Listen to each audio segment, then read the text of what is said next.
Test 1 2. Testicle 1 and 2. Testicle 1 and 2. Oh, I also want to talk about Testicle left, right. JoJo's Jesus talk. Oh God. Did you guys see it? No, but I do notice that a lot of these, not a lot. It's just because Teofimo did it too. Like, well, Teofimo didn't do it in the way JoJo did it. JoJo, the blood of Christ. No, it's all one and the same. But JoJo was like, first I just want to thank Jesus, and then fuck them for not giving me. Like straight up, That's not very. It was like right after. So once JoJo walked away, the dude had to say, "Hey, sorry, we'll apologize for the language." I'm like, he just talked about how is he going to talk about Jesus, and then somebody still have to apologize for the language. That's hilarious, huh? But yeah, that I'm cool with the. I want to give a shout out to my lawyer. I'm fine with that, but it's just when it gets a bit too. He was real heavy with it. And I don't know. The blood of Christ. That's all I can remember. The blood of Christ. He must. Yeah, I did hear that. Damn, but to me, it's all one and the same. They're virtue. It's virtue signaling. Like he's not very good at it. He is not very good at it. Incest. Don't cheer it on. He can say it. Why the fuck can't I say it? Because you can tell when Coach Joe says incest. You can tell he's mispronouncing another word. So he's calling you dumb, dog. That's what he's saying. I am not.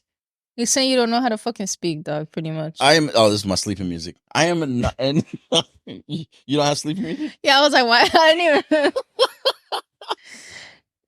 That was kind of funny. But yeah, dog, he's pretty much saying. Like, no, I'm not. I don't know how to enunciate, dog. It's hard for you to enunciate some words. You know the brand Lululemon? Yeah. I heard, I'm not saying that this is a fact, but like the founder of Lululemon did it because he was like, it's going to be hard for Asian people to pronounce. Oh, hell no. That for real? Yeah, that's what I heard. That's what, word around the street is, huh? Yeah, that's what, I'm not going to lie, that's what a TikTok I saw said. Where are the shades at, dog? I forgot them. There's no sun out today. I like it's not about that. So it's not gonna happen. Where do we want to start? I want to start by bragging about baby steps. I lost 3 pounds last week. What'd you gain them for? Because I didn't even get like 2 claps in that motherfucker. You son of a. Look, it doesn't matter why I gained them. Gotcha. I stopped gaining more of them. I got more to go, but I was like happy for the first. She'll be back. She won't be back. She'll be back again. But I was just happy. I was like, first time, like, little 3 pounds. I was like, you know what? Good for me. All right, baby steps. Here we go. No, I'm just playing. Congratulations. No, I'm always like trying to jump, take these long, broad steps and everything. And like, you've known me for a while. I'm either like 100 miles an hour or no miles an hour. Sponsored by. And now I'm just like, you know what? I'm going to keep this slow and steady pace. Slow and steady is and the way I'm going to pick up momentum. I'm pick up momentum as I go along. I'm in a peaceful place right now. And no matter what either you two say for the next 45 minutes to me, it won't hurt. Okay. I'm in a good place. Okay. All right. Now, if you don't mind, what is she doing over there? Nothing. She flipped me off. No, not at all. Am I going to see it when I edit this video? I don't even know where to start, dog. I have a bunch of subjects. So, well, I think the first thing we should talk about is how the microphone picks up Coach Mag's little toy. That you bought her? I didn't buy that for her. How she sits over there like a millennial, but it doesn't pick it up bad enough. I just want to bust her balls on it. Is it bad for real? Nah. But it's not yes bad. Or no, for my nothing. I'm not gonna say it. No. So, but no, because cut all the bullshit aside, Team Perez pulled out a giant victory this weekend, and that was the excitement I've wanted in all the fights prior to it. I was just like, this is a great fight. It's got a villain, it's got a hero, It's got all the rounds. The underdog. It's got the under. Yes. Yep. Where do we start? I mean, won't you start off, Maggie? Like, it didn't come without no controversy. You know, there's people who were split. Like, hey, no, I think JoJo won. He landed the cleaner punches. Like, but you know, I watched it, and it's not. I hope I don't come off as biased, which I probably am anyway. So it doesn't fucking matter. So I'm just gonna say whatever. I think that being there live and watching it on TV. I still think that obviously Ricky was busier, and people want to say like, oh, he was fucking punching air, hitting fucking a lot of those shots weren't landing. No, you got to run that back. Yep. Those shots were fucking landing, dude. They were splitting the guard, and it was obvious. Not all of them. Not all of them. Triple uppercut. Yeah. The triple uppercut. Not all of them, but you know it was evident that Ricky really, you know, he was working to win that fight. So. Mm-hmm. You know, I think that's first things first. I heard from somebody there that fight was more exciting than watching Teofimo and Ortiz and Shakur against Dos Santos. It was exciting. 100%. 100%. It was the fans. It was going crazy. Right. Even though it was JoJo fans, it was an uproar and there was crazy in there. I got hit with the beer after the fight was over. That's one thing you're never gonna get a boring fight with Ricky, man. That kid, like he always puts on a show. And for it to be that exciting, how do I say this? The bigger names should take a note from this fight. Like, this is what you pick one of those two, and you're gonna have to fight like one of those. Hopefully, you decide, hey, you know, I'm not gonna be a dickhead. I'm gonna fight like Ricky Perez, Jesus Perez. You know, because that's who really made that fight something to be something. Right. You know, because watching the fight with commentators. One, it was great. They were Team JoJo until about round 5. Then around 5, they said, like, I think we should slide over there. It's like, hey, you know this Jesus Perez is such a hard worker. And they started talking about his shit, how he has a full 200 pounds at one point. How he was 200 pounds at one point, you know. And then by the time JoJo threw him out the ring, they had made the switch where hey, what's going? You know, it's like that's poor sportsmanship. You know, it's funny how people think that he was 200 pounds and then decided to box. It's like, no, this motherfucker, he's been boxing. When was he 200 pounds? During COVID, yeah. COVID. Oh, okay. The way they were saying it was like he was 200 pounds. One day he just was like, summer. fuck it, I'm going to go box. Oh, really? Because I got the impression that they were saying. I was reading the comments too. People were like, oh, he's fucking beating a construction worker. I'm like, no, motherfucker. He fought amateur. He had about 100 amateur fights. 100 amateur fights. And he represented Baja California and the Nationals in Mexico. A lot of experience, but he turned pro and he had it hard when he turned pro. He didn't have the backing behind him. He had some promotional contract disagreements with his manager. I remember to get out of a contract, and I was just thinking about this yesterday. The manager who signed him, who didn't do shit for him, he wanted to be released because they wouldn't work with that manager. The manager wanted a car and some money. Ricky was poor. Ricky gave him a car and a little bit of money to get released from his contract. Bro. Wow. So when Ricky was fighting, I was thinking of all that shit, bro. That's why I was like, you got to find a way to outwork this guy. The theme for the fight was JoJo was technically a better sound fighter, but Ricky had his too, you know, and we had to outwork JoJo. And going into the fight with JoJo, people were talking about JoJo's indiscipline. JoJo didn't make weight. JoJo's lost some fights. And me and Maggie would talk to Ricky and Bashir, and we told him, don't get ready for that, JoJo. Get ready for the best version of JoJo. And JoJo came in shape. He came to fight. He never faded. He just didn't expect the tempo to be so high, man. If he wouldn't have been ready at least 10%, he would have folded. Yeah. But JoJo's a dog, and I got to give him credit, bro. He fought the whole fight. He never quit. He got frustrated because we was expecting Ricky to fade. Mm-hmm. And Ricky never faded. That's why he shoved him and out and shouldered him and pushed his face one time too. It was all, to me, people were like, you're not getting mad. No, I'm happy because it shows me that JoJo is frustrated and he's losing this fight in his head, you know? Well, let's talk about what JoJo's frustration. Well, not really JoJo's frustration as much as Ricky's overwhelming reaction to JoJo's frustration.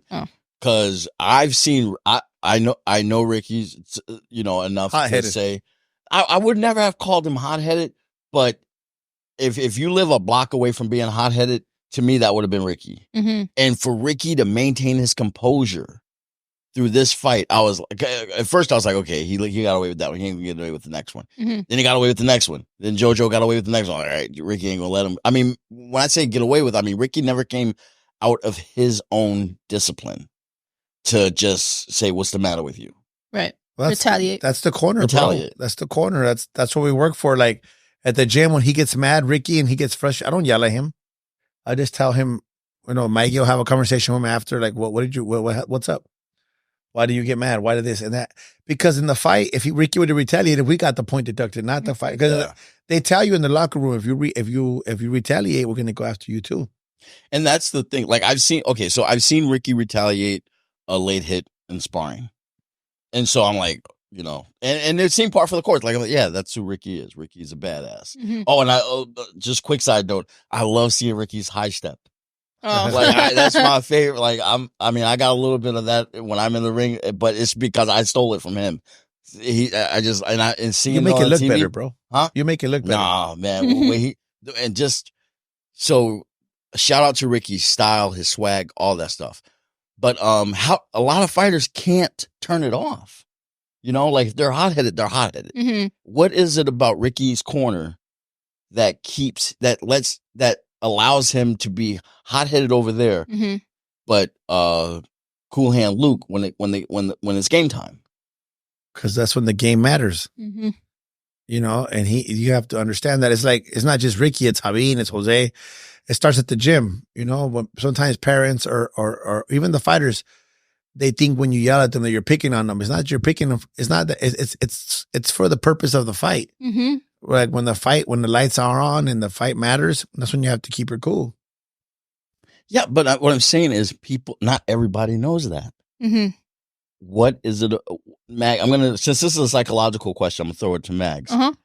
What is it about Ricky that allows him to know when is time, when it's okay, when it's not? Because me personally, I used to be a hothead, and I had to get rid of the complete hothead. So even I'll be in situations where I know, like, oh, this is the perfect time for the hothead. He'll be, he'll never get in trouble. Let him out now. I'm like, I can't, because I'll never be able to put him away. Well, I think the answer to that is more complex, right? Like I don't want to like sit here and tell you like his whole fucking profile and shit, but I think prior to this fight, it was reiterated that this was his moment, right? And I think that was heavy. That was heavy on the mind, like it carried weight because he, and something that we haven't talked about is how in sparring there were times where he was on the ropes and we told him, we don't want you on the ropes, man. We want you in the center of the ring. And not once did he fucking retract and go to the ropes this fight. I'm telling you. That's what I'm saying. He stayed in that center. He stayed in the center of the ring. He understood that we needed the best version of him, his whole potential. We needed that in the ring that night.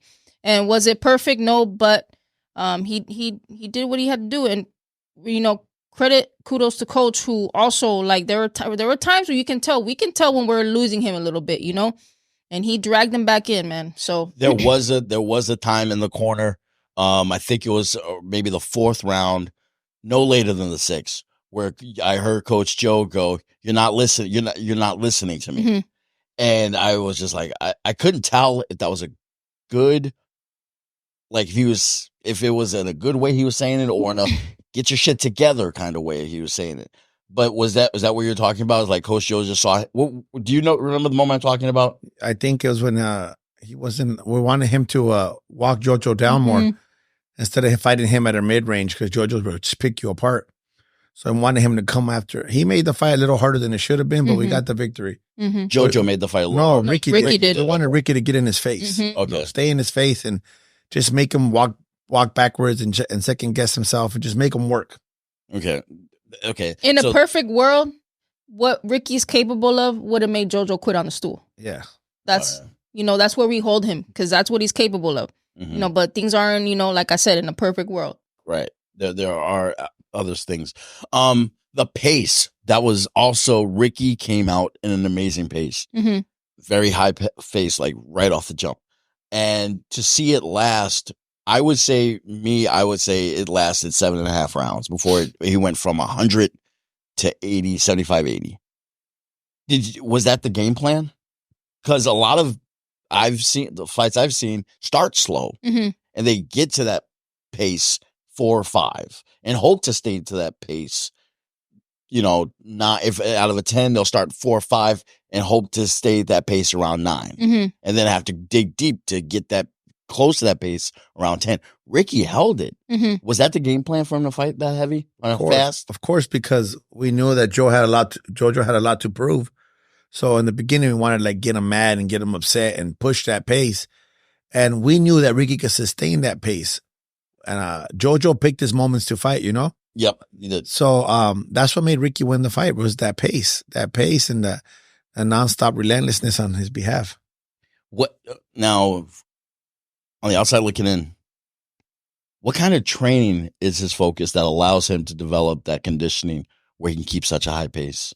It's mindset, bro. It's mindset again? Ricky's a little dog, bro. Like, he's one of the fighters that you have to pull back. Like, hey, we need to chill because we don't want to overload you too early. Kind of like Kyle. Very similar to Kyle. You got to pull. There's some fighters where you got to push them. Some of them you got to like pull. You know what I mean? And Ricky, as hard as he works, like, and I'll be at the gym. He'll come in around 4:30 at 3:30 end of his day. You can't see any tired on him.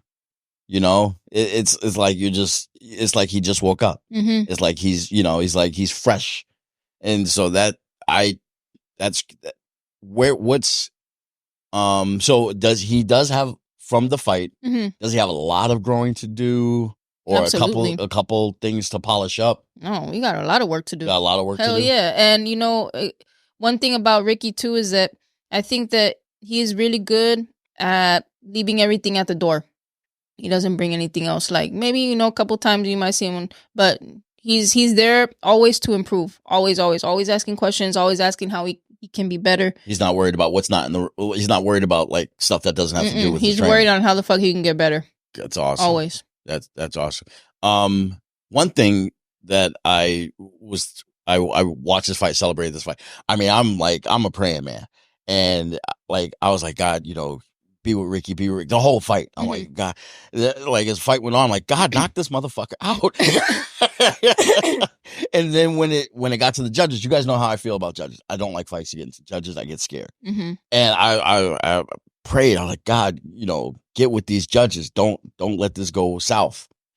And it came back. Oh, you know, I texted you guys. I'm so proud of Team Perez. Yeah. I wanted to note that I sent that text before the announcement.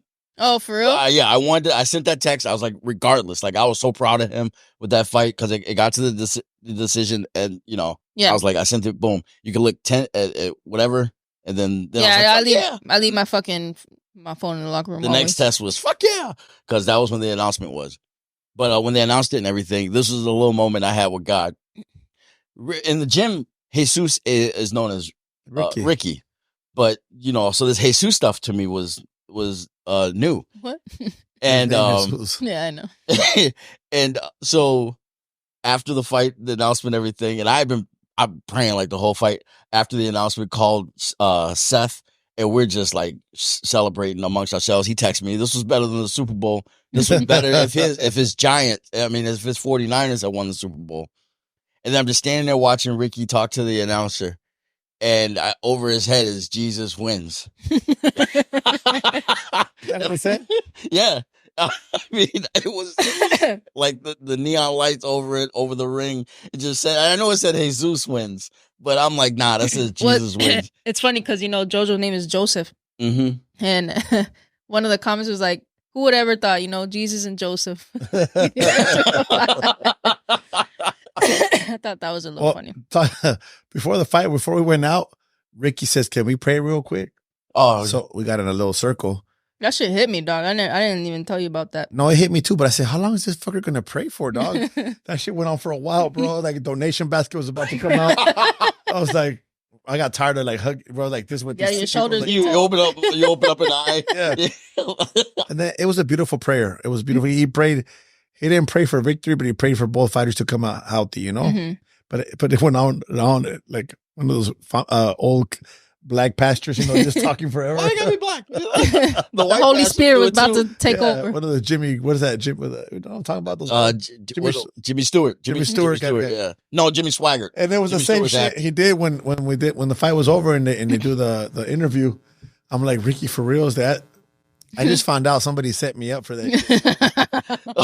Wait, what do you mean set you up? So the guy goes, "So you're translating for us, right?" Yeah, And I'm announcer. like, I said, "How they know? They know from Top Rank?" Or what? Like, I didn't know how they knew I could translate. Because I had just did it, 2 weeks before, a week before? Yeah. You look at him, you say, he speaks. No, I know, but can you say it back in a different language? Yeah. And I'm always the first one to criticize fucking translators, bro, whatever, interpreters, whatever you want to call them. And when he asked me, I'm like, all right. And then Ricky just starts answering the questions, but he answered like long ass answers, you know? Long-winded. So I'm just like, this fool, I supposed to just got done tired from fucking fighting. He kept going and going. Yep. So I just keyed in on things he said that were important and just translated the best that I could. No, you said you got set up though. They asked Maggie. They came up to me and they're like, "Do we have somebody who can translate?" I was like, "Joe Vargas." He could do it all. You look like a natural. I thought that like watching you translate for him, I was like, oh yeah. Well, it's funny because I'm like, I feel like I took this from Eddie Reynoso and Eddie stopped doing it, bro. I work my fighters' cuts. I do the cut man shit. I wrap my fighters' hands. That's like a throwback now to old school trainers. I think Robert Garcia is one of the few that wraps his fighters' hands. I don't know if he works the cuts, but I like working my fighters' cuts. I could be in there, stay in there. I could focus on it. And still, if worse comes to worse, and I have to just focus on the cuts, I can rely on Maggie or Gordo or Bashir to take over talking, and I can work the cut. Now, so after I sent Ricky a message too, right?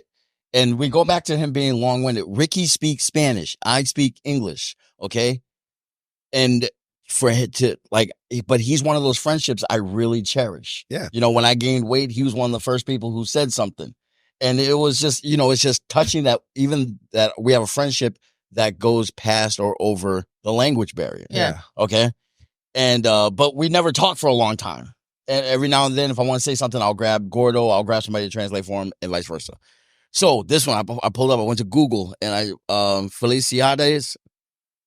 See, I just put in Google. Let me read it. Yeah. Okay. Felicidades, peleaste una pelea increíble. Estoy muy orgulloso de ti, amigo. And he said, gracias, hermano. Now the gracias, hermano, that's the Ricky I know. It's 2-3 words, they mean a lot. And this meant so much to me because right before I pressed send, I said, no, call him friend. Mm-hmm. Let me say that again. Say your friend.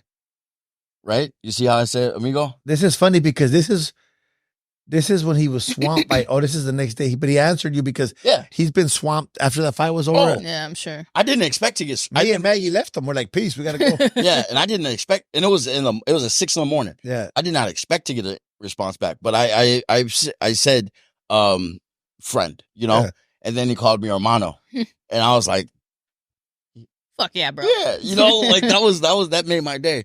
So, but when he went off, and she asked him a question, and he just started speaking Spanish after Spanish after Spanish. I watched Coach Joe stand next to him going, and then he stops. It was a lot. Like not to mention, bro, people don't know this because on TV it's different. But you cannot fucking hear when you're there. Really? All I see was lips moving. You can't hear anything. So you have to really concentrate on what the focus. Fuck, reading lips and shit. You can see Coach Joe was as focused, and then so she he goes, gracias or whatever, ends the sentence, and it goes to Coach goes, all right, he just said a lot, but basically, so it was a great fight. And just, man, it was a great victory. Last question I have for his corner,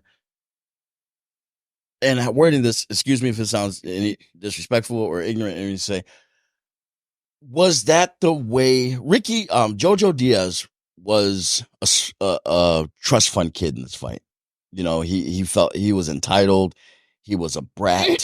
He threw Ricky out the ring. I watched it a couple times. You call him an actor afterwards. I thought that was the shit he said after, it was just his career's over. So let him say whatever he wants. But he made it easy for Ricky to win the decision, so to speak. That was like one judge called it 99-90. I didn't think that was for us, honestly. I did. That's when I knew. That's when I threw up. That's when I threw my hands up. I was like, because there was no way anybody could conceivably give that many rounds to JoJo. I gave Ricky 6-7 rounds. That's the way I'd seen it too. Mm-hmm. but not taking, like, knowing that we're in his house, we're fighting on the promoter's card. That's why. When they said that score, I got scared. I ain't gonna lie. Oh, really? And when they announced from Tijuana, I can't even explain the sensation I felt, bro. Like, I was like, I did one of these. I don't even know if I came out on TV or not, but I was like, fuck yeah, bro. Like, I just fucking nodded. I was he really needed it. And he won. I knew. Well, we get the decision. It was that second thing, that we got it, though. But now my question is, was that the way you wanted to win? Yeah, we didn't want to. I wanted to get a knockout or a stoppage, or out punch him, because I feel like in this fight, and I'm not taking anything from Ricky whatsoever, I will spar him if he feels that I've offended him in any way by saying this.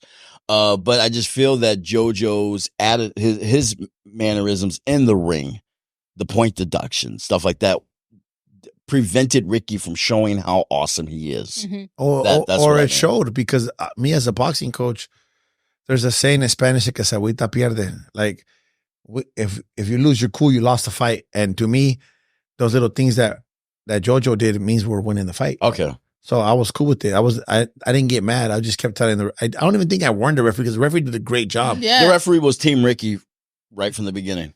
I think it was team. He was very. You could tell that he was solely pissed at JoJo, frustrated with JoJo, not the fighters, plural. Mm-hmm. So that's what I mean. He was team. Yeah, and I was afraid that he was going to disqualify JoJo. And then give the fight to Ricky. I wouldn't have wanted that either. Yeah, that was good. Then we're all on the same page with that. Mm-hmm. So I even think about it now, a week later, I'm just like so excited. So on a different subject, we always talk about adjustments and comebacks and stuff like that. Like, just like coming back, like I saw a fight on Saturday. Ricky's fight was on Thursday. Yep. On Saturday, I saw the fight between Adrian Curiel. I can't pronounce his first name, but it's Sevanati Nochinga from South Africa. And I know, like we say, you can't pronounce it. I was like, you must be African. So about 3-4 months ago, Adrian Curiel went to go fight Nochinga in Monte Carlo, and he knocked out Nochinga in the second round, bro. Mm-hmm. It was bad. He knocked him out. So they had a rematch for the IBF flyweight in Oaxaca, Mexico. And Nochinga went in there right after Curiel, just pressing the fight, throwing just single body shot and then blocking. And Curiel was just digging down. I was like, damn, dog, Curiel's going to break him down, Mm-hmm. I think in the 9th round, Nochinga just starts clipping him with long distance, long range, starts hitting him. I'm like, oh, shit. Where do you get this power from? Where do you get all this shit from? Then he comes on the 10th round and just knocks him out, bro. And I'm like, that fucking kid did the perfect fight. He knew that Adrian had all the pressure fighting in his home country in Mexico. Mm-hmm. He went right after him, something that most fighters don't do. But he was selective with his shots.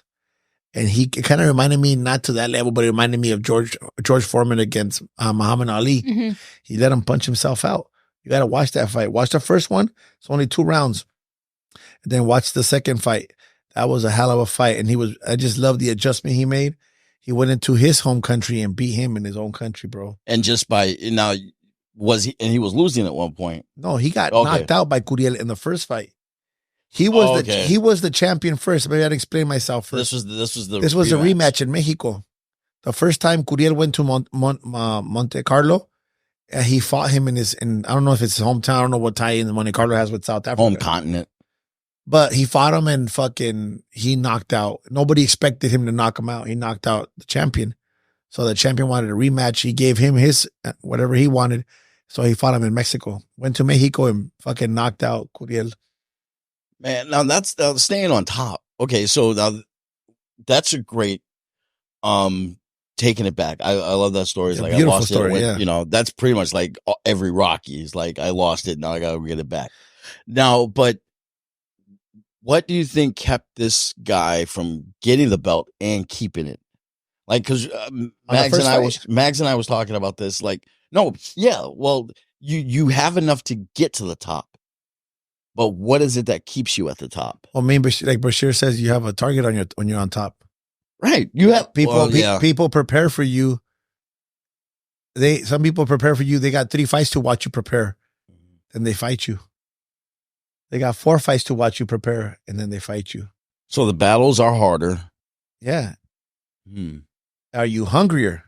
Yeah. As hungrier, you have to be hungrier than, because we talked about, like, anybody who's gonna win for money, they're gonna start losing once they get money. Yeah, well, I'm reading this book, and it's called like choose your enemies wisely, and it's like your worst enemy is a motherfucker who's outworking you. You know what I'm saying? So like, if you're at the top, you got to continue to grind harder than you are used to fucking grinding, because like Coach said, they got multiple fucking avenues of studying you and figuring you out, you know? Okay. So that's a big paradigm for a lot of people is I've won, but not I'm a champion. Mm-hmm. Like, there are very few people. Of course, we look at Canelo. He's staying on top. Mm-hmm. You know, he's going to retire, just like he's going to retire after a victory. So I think my biggest question, and it sprouted when I was watching the UFC, and like one of the longest reigning champions at 145, like he got fucking pretty much pummeled over by a young up and comer. Mm-hmm. And I asked myself, I was like, I don't know, who knows what's going through his mind, but in my mind I asked, what keeps the champion that high for so long? Is there always like a shelf life, right? Is there always a shelf life? And if so, does it matter what got you started in the first place that affects how your career goes? For example, if he were to get into fighting because he wants to provide for his family, make a shit ton of money, change his life, right? You can arguably say that Conor McGregor, that's what his goal was, right? But he also loved the game. But I think he loved the fucking lifestyle a little bit more, and now he's not at the top anymore. You guys gonna see his movie? Yeah, probably. Roadhouse. Probably. I can't wait. But that's what I mean. It's like, what got you started? What drove you to get to that spot? And, does that hold as much weight when you're there? I think. Does it feel the same when you're up there? Right. Does the money feel the same? The power? I think in this sport, the only thing that's going to keep you on top is if you love the work, not just the fighting, but the work to do the fighting. Right. And the legacy. Right. Pacquiao, was he big on legacy? There was a fight. I don't know. Like somebody. No, it was, somebody just did a story about, Inoue. And, he told somebody that he is not interested in a big payday. Right. He's interested in keeping his legacy alive. Mm-hmm. And that's a great motivator. I feel like that's something that fighters barely started talking about, though, like 10 years ago. That word wasn't even thrown around that much, legacy. Everybody would give you a title before, And now fighters are using that word a lot. I want to create a legacy. Like, that word's got very popular lately. Is it losing? You think it's losing? It doesn't have? No. I just think that back in the days, people would say, you're the greatest, you're the best, you're pound for pound the best. Now fighters are saying, I want to be the best. I want to have a legacy. I want to leave a legacy behind. And it's good. I'm not saying saying it's wrong. I'm just saying that word gets thrown around a lot now. No, I definitely hear it. I think you hear it in all sports.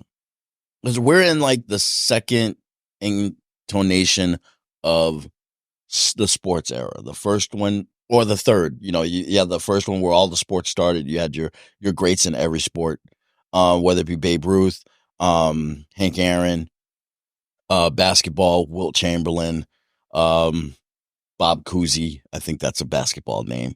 And hockey has their guys. And then in the 90s, late 80s, 90s, you got your Michael Jordans, your Wayne Gretzky's, your Bo Jacksons come in, just be absolutely just monsters of the sports, completely change the direction. And now we're in this point where the athlete has those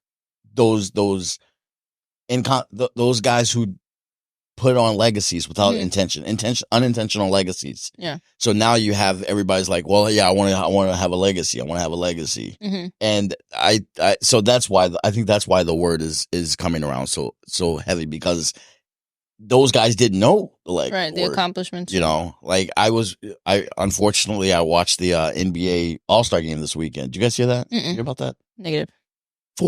Almost 400 points total in the NBA All-Star game.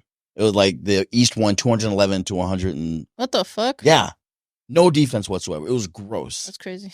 You know, I was just like, these I didn't guys, even know you can score that much in fucking. if you get handed the ball and the other team says, yeah, go ahead, it's our turn next. That's crazy. You know, So why is that? Because most players get hurt on defense. well, no, it's I just, know. I'm sure that I don't watch the NBA. I just watched the the finals. But I'm sure it's like the Pro Bowl. The players don't tackle. yeah, okay. I saw an old clip of Pete Rose in an All-Star game. He always hustled, bro. I know where you're going. Broke the catcher in half. Yeah, he didn't give a fuck. Yeah, it was for an All-Star game. Like that competitiveness stayed there. He stayed with it. Now, and this is my opinion. Michael Jordan would embarrass the shit out of anybody. You know, that it didn't matter. If you came near him, you were getting on a poster. And everybody had that same. Like when Iverson came into the league, he wanted a piece of Jordan. When Kobe came into the league, he wanted a piece of Jordan. They wanted a piece of each other. And I think now there's kind of an unspoken agreement. We won't embarrass each other. We won't embarrass each other. Because they're thinking about leaving legacies. They're helping each other leave legacy. You know, it's like nobody wants that. I don't know. It's like it's good to use that as fuel, you know. But that's why I love like the yammering going on in boxing. Like everybody, Haney, you know, is barely talking about going after. We'll talk about move on to future fights. If it's okay. Yeah, do it. We touched all three subjects already. Okay. Haney is barely talking. He's got a fight with Ryan Garcia, you know. April 20th. Oh, 20. Yeah, JoJo is Jesus, blood of Jesus and blood of Christ, and Ryan Garcia is the choir boy. Those two silly fellas. And but Haney is barely thinking about it. He's talking about, I think, what does he want? Tank. Mm-hmm. He wants Tank. So I like that. Like they don't care about each other's feelings. Mm-hmm. That's one thing I wish every other sport would get involved in. Is like, I don't care about your feelings. I want your blood. Mm-hmm. I got Haney on the April 20th, also the day I turned 50. Hey, what's up, everybody? I really hope that fucking Haney does.